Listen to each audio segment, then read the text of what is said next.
Assalamualaikum warahmatullahi wabarakatuh.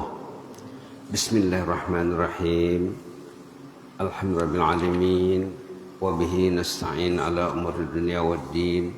Wassalatu wassalamu ala asyrafil mursalin wa ala alihi wa sahbihi ajma'in. Wa man tabi'um bi ihsan ila yaumiddin wa sallim tasliman katsira. Adada khalqihi ta'ala wa rida nafsihi wa zinata arsyihi wa midada kalimatihi kama yuhibbu rabbuna wa yarda. Rabbi shrah li sadri wa yassir li amri wa hlul 'uqdatam min lisani yafqahu qawli. Subhanaka la ilma lana illa ma 'allamtana innaka antal alimul hakim. Allahumma zidna wa la tanqusna wa akrimna wa la tuhinna wa a'tina wa la tahrimna wa athirna wa la tu'sir 'alaina wa adna wa dha'anna. Allahumma ighfir lana dzambana kullahu dikkahu wa jillah wa awwalahu wa akhirahu wa alanata wa sirrah. Alhamdulillah, jemaah kekasih Allah, pencinta Allah, pencinta Rasulullah, pencinta jannah, pencinta surga yang dirahmati Allah, jemaah Masjid An-Nur RT 8 Dalam Lidang Penyambungan. Alhamdulillah, kita setiap saat membaca alhamdulillah karena kita 24 jam menerima nikmat Allah. Bukan saja nikmat kesempatan dan kesehatan lagi, kita berbalut nikmat nafas, nikmat hidup, nikmat tenaga, nikmat akal, nikmat qalb, hati, nikmat Rasulullah, nikmat hadis Rasulullah, nikmat ajaran Rasulullah SAW. Bukan saja nikmat kesehatan dan kesempatan ya. Nikmat itu tidak terhitung. Wa in ta'uddu ni'matallahi la tuhsuha. Kalau kamu coba menghitung nikmat Allah itu tidak terhitung banyaknya. Alhamdulillah, wassalatu wassalamu ala Rasulillah. Kita lihat sedikit ayat yang kita dengar dalam solat tadi. Ayat dibaca dalam solat untuk difikirkan. Ayat dibaca dalam solat untuk diperhatikan, untuk diamalkan, untuk dihayati, untuk disebarkan, untuk dijadikan cara hidup. Nah, kita lihat surah Al-Mutaffifin tadi ya. Surah Al-Mutaffifin, sahabat Nabi melihat zaman dulu Mutaffifin ini orang yang curang dalam berjual beli. Tapi sahabat Nabi melihat curang dalam salat juga. Nah, termasuk curang dalam salat. Kalau rukuknya tidak disempurnakannya, sujudnya cacat, bacaannya tak sempurna, itu curang juga kata sahabat Nabi. Bukan saja dalam sukatan dan timbangan yang dikatakan curang, dalam salat juga. Dalam sukatan, timbangan, takaran, kita dicela kalau kita bersifat curang. Apalagi dalam salat katanya. Nah, apalagi salat. Kata sama Nabi itu ya. Salat kita perhatikan. Kalau dia tidak mau salat berjamaah, tidak sempurna salatnya itu. Nah, karena salat yang dikehendaki Rasul, salat yang dijadikan amalan sahabat, salat berjamaah. Kemudian syarat rukunnya lagi, khusyuknya lagi. Nah, yang jelas curang dalam surah Mutaffifin ini sahabat menerapkan juga dalam salat. Nah, dalam hal sukatan timbangan saja kita dicela kalau kita curang katanya. Apalagi dalam bacaanmu, Fatihahmu, khusyukmu dan lain-lain sebagainya. Itu menurut sahabat Nabi ya. Kita lihat ayat 14. Kalla bal rana ala qulubihim ma kanu yaksibun. Tak silap Jumat kemarin ini atau sebelumnya itu yang disorot khatib dalam salat Jumat, khutbah Jumat. Kalla, janganlah seperti itu. Tinggalkanlah sikapmu itu. Bal rana yarinu rain, mendatangkan karat, hatinya berkarat. Ini orang yang hatinya berkarat nih. Perihal hati manusia itu ada yang qalbun salim, sehat sejahtera, tidak ada karat, tidak ada kekotoran. Ada qalbun saqim, qalbun marid, hati yang sakit. Ada yang berkarat. Apa semendeling karat itu? Bahasa Mendeling karat apa? Karat juga. Besi berkarat. Berkarat hatinya. Itu kasusnya berat tuh. Kalla bal rana ala qulubihim ma kanu yaksibun. Janganlah demikian. Hati mereka sudah berkarat lantaran banyaknya perbuatan jahat yang mereka lakukan. Perbuatan jahat, perbuatan dosa kalau terus menerus bertimbun dosa, nanti hatinya akan berkarat. Biarlah hati berkarat, subhanallah. Mungkin sholatnya malas, mungkin sholat juga tapi di akhir waktu, mungkin sholat juga tapi qadha. Subhanallah. Jadi perbuatan manusia itu mempunyai dampak yang besar, risiko yang besar terhadap hatinya. Seperti sudah sering disebut, kita hidup ini di samping menjaga fisik, badan, body, kita menjaga hati. Kalau fisik saja dijaga, badan saja dijaga, hati dibiarkan, susah hidupnya. Hidup kita ini, kehidupan hati itu akan kekal. Fisik akan berakhir. Mati dia, meninggal dia, fisiknya pada umumnya akan hancur, tapi hatinya tidak hancur. Hatinya kekal. Kalau hati kita hancur bersama fisik, sama kita mati dengan mati kucing. Berarti tidak perlu ini, tidak perlu itu. Perlu makan saja, perlu minum, perlu pakaian, perlu keluarga, perlu rumah, perlu kendaraan. Tidak perlu mengurus hati. Kalau kita buka suratul Baqarah dari awal, sesudah Alif Lam Mim, halaman pertama Fatihah. Halaman kedua Alif Lam Mim. Halaman ketiga, tengok di sana sudah ada masalah seluk beluk hati di sana. Fi qulubihim marad. Fazadahumullahu marada. Hati mereka sakit menderita. Lalu penyakitnya bertambah setiap hari karena dia tidak urus. Hati sama juga dengan body, fisik. Fisik kalau tidak diurus, tidak mandi, tidak dibersihkan, tidak dikasih makan, tidak ada olahraga. Tidak diurus, nanti bodinya, fisiknya akan bermasalah. Banyak masalah. Kalau fisik saja tidak diurus, apalagi qalb, hati. Qalb jamaknya qulub ya.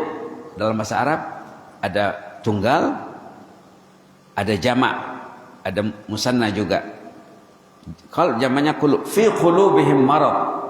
Hati mereka sakit menderita. Itu sakit. Ini bekarat. Ya ilahi. Ar-rain artinya sudah bekarat. Kata Imam Hasan Basri apa? Macam mana kita nak mengukur hati kita? Ini Imam Hasan Basri ya. Macam mana bisa mengukur hati, mengetahui status hati Anda, keadaan hati Anda? Kata Imam Hasan Basri, nak tahu, duduklah buka Quran. Buka Quran. Ada koneksi enggak dengan kitabullah? Kalau tak ada koneksi, tidak ada respon hati Anda terhadap kitabullah. Kalau Anda tuh error, kalau istilah sekarang ya, error dengan Al-Quran, berarti katanya Anda belum mempunyai hati lagi. Mintalah kepada Allah supaya Allah mengurus hati Anda. Subhanallah. Saya teringat kisah seorang penulis dan pendakwah tersohor, Dr. Khalid Abdul Aziz Al-Jubair. Banyak buku karyanya. ceramahnya di YouTube mungkin kalau tidak jutaan, ratusan ribu. Dia katanya pernah terjumpa seorang jemaah di masjid. Nah, ini kisah nyata ya. Dan ditulis oleh ulama dalam karya-karya mereka. Terjumpa seorang jemaah di masjid, dilihat tangannya tidak normal. Ada macam kesan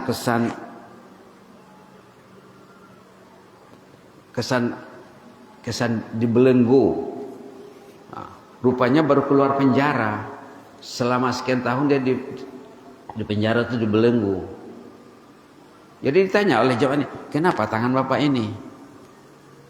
Oh, saya baru keluar penjara katanya. Saya ada kasus. Jadi saya di penjara. Tapi di penjara kami itu katanya ada guru tahfiz. Ada guru tahfiz. Saya dikasih Al-Quran.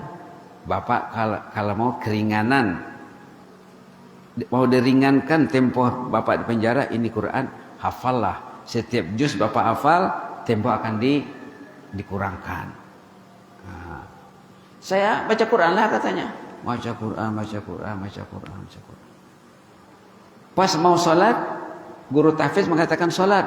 Enggak, saya mau baca Quran saja. Belum mau sholat, tapi mau baca Quran.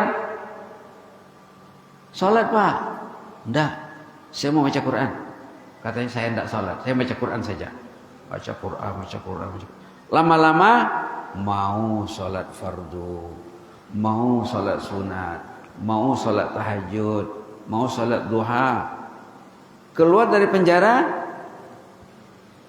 5 waktu di masjid. Subhanallah. Keluar dari penjara dunia.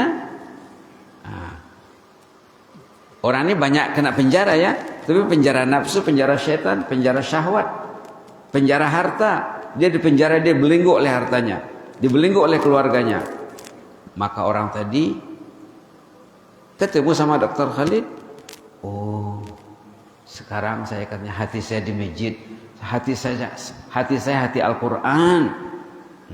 Jadi kata Imam Hasan Basri, kalau ingin mengetahui keadaan hati kita, kalau fisik kita tidak enak, kita demam, ada gejala-gejala sakit pada jasad kita, kita pergi ke puskesmas, ke klinik, ke dokter. Nah, jadi kalau hati bermasalah, qalb bermasalah, macam mana caranya? Kata Imam Hasan Basri rahimahullah, cobalah baca Quran, kalamullah. Ada rasa tak? Ada koneksi tak? Ada jaringan tak? Istri macam mana? Ahli keluarga macam mana? Istri tanggung jawab suami, anak, menantu, cucu, keturunan, tanggung jawab ayah, ibu, kakek, neneknya. Ada sahabat di Malaysia pernah ketemu saya, katanya kalau nak menyuruh anak baca Quran senang saja. Anak saya ada 5 orang. Saya akan duduk dengan istri, sediakan Quran dengan rehal, 1 Quran 1 rehal. Nanti anak saya akan duduk satu-satu katanya, berbaris. Lalu saya akan bilang katanya, nak, ayah yang paling happy hidup ini nak, bila ayah tengok anak baca Quran. Itulah yang paling happy dalam hidup ini, kata si ayah. Jadi kalau engkau nak sayang sama ayahmu, sayang sama ibumu, jangan renggang dengan Al-Quran. Di hari yang engkau tidak pegang Quran, hati ayah bagaikan disayat dengan sembilu sedihnya. Kalau anak nak bawa baca Quran, istri tidak mau pegang Quran, itu tanggung jawab ketua keluarga. Subhanallah. Subhanallah. Jadi anak-anaknya semua anak Al-Quran, tidak susah dibentuk. Yang penting istri duduk baca Quran, suami duduk baca Quran. Mereka baca Quran mungkin 15 menit, 20 menit, dah cukup. Kalau bapak mau duduk dengan Al-Quran di rumah dengan keluarga, malaikat datang ke rumah. Mengundang malaikat datang ke rumah, duduklah berhalaqah di rumah dengan ahli keluarga. Datang malaikat, reporter dari langit yang akan melaporkan aktivitas ahli keluarga. Nanti Allah juga akan memerhatikan ahli keluarga itu. Malaikat memantau. Subhanallah. Nanti setelah selesai acara itu, malaikat akan melaporkan kepada Allah. Di hujung laporannya Allah menegaskan, "Ushidukum anni qad ghafartu lahum." Kamulah saksiku, dosa mereka satu keluarga sudah diampuni. Subhanallah. Orang sekarang bukan malaikat diundangnya ke rumahnya, musuh malaikat. Mengundang musuh, suami mengundang musuh, istri mengundang musuh, satu rumah mengundang musuh.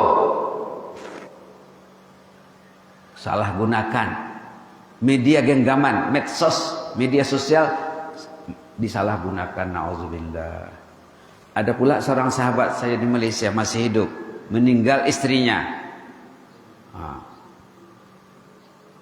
Meninggal istrinya. Datang kawan-kawan bertakziah, menyampaikan ucapan duka, belasungkawa, takziah. Dilihatnya suami ini tak keluar air matanya, tak nangis dia. Jadi ada kawan yang berani, "Pak, encik, kok encik tidak menangis istri encik meninggal?" "Buat apa saya menangis? Istri saya itu ahlul jannah. Istri saya ahlul surga." "Di mana encik tahu? Di mana datuk tahu?" "Pagi Al-Quran, siang Al-Quran. Waktu dia sehat, tidak lekang tangannya dengan Al-Quran. Puasa Senin Kamis, sejak kami menikah, hanya sekali dua saja tinggal," katanya. Subhanallah. "Hatiku tak pernah dilukainya sejak kami nak membina rumah tangga," katanya. Subhanallah. Subhanallah. Subhanallah. Begitulah ya. Hati manusia dalam ayat ini ada yang katakan berkarat karena banyaknya dosa, karena timbunan dosa. La ilaha illallah. Ada juga cerita satu di Brunei. Ini jemaah Brunei pula ya. Jemaah Brunei ini ya orang masjid, selalu dengar tausiah, tazkirah subuh, tazkirah maghrib. Di sana subuh ada tazkirah, maghrib ada tazkirah. Hidup masjidnya. Masjid mereka hidup dengan ilmu. Jadi dia mengadu sama saya, "Ustaz," katanya, "istri saya susah diajak Ustaz. Sembahyang kadang tercicir. Kadang melawan lagi sama saya. Kasar sama anak," katanya. "Melawan sama suami." Saya kasihlah doa yang diajar oleh Rasulullah. Ada doa diajar oleh Rasulullah untuk melembutkan hati istri. Ada doa diajar oleh Rasulullah untuk melembutkan hati istri. Saya ajar sama dia. "Allahumma inni as'aluka qalban syakira wa lisanan dzakira wa zaujatan mu'minatan tu'inu ala amril akhirah." Doa untuk melembutkan hati istri. Diamalkannya, dibacanya dalam sujud. 2 minggu kemudian dia melapor lagi, ketemu, "Oh, sekarang istri saya yang duluan bangun tahajud Ustaz," katanya. "Dulu dibangunkan tidak mau, sekarang dia yang duluan bangun." Dia baca doa apa tadi? "Allahumma inni as'aluka qalban syakira wa lisanan dzakira wa zaujatan mu'minatan tu'inu ala amril akhirah." Dibacanya berubah total seperti siang dengan malam. Dia pun happy dan terus membacanya. Begitulah ya. Jadi hati perlu diurus, hati anak istri, hati keluarga perlu diurus. Itu tanggung jawab mak bapaknya. Kalau tidak nanti bermasalah nanti di hadapan Allah sana. Ada ayat satu lagi, sedikit potongan ayat 26. "Wa fi dzalika falyatanafasil mutanafisun." Ini ayat menyuruh kita bermusabaqah, bersaing, berkompetisi, berlomba. Ayat perlombaan ini banyak dalam Quran, ayat yang mendorong kita untuk berlomba-lomba dalam kebaikan. wa fi dzalika falyatanafasil mutanafisun. Ayat 26 surah Mutaffifin. Dalam hal merebut jannah ini kita hendaklah bersaing, berlomba. Mudah-mudahan ada manfaatnya. Jazakumullah khairan. Inni uhibbukum fillah wa astaudikumullah. Wassalamualaikum warahmatullahi wabarakatuh.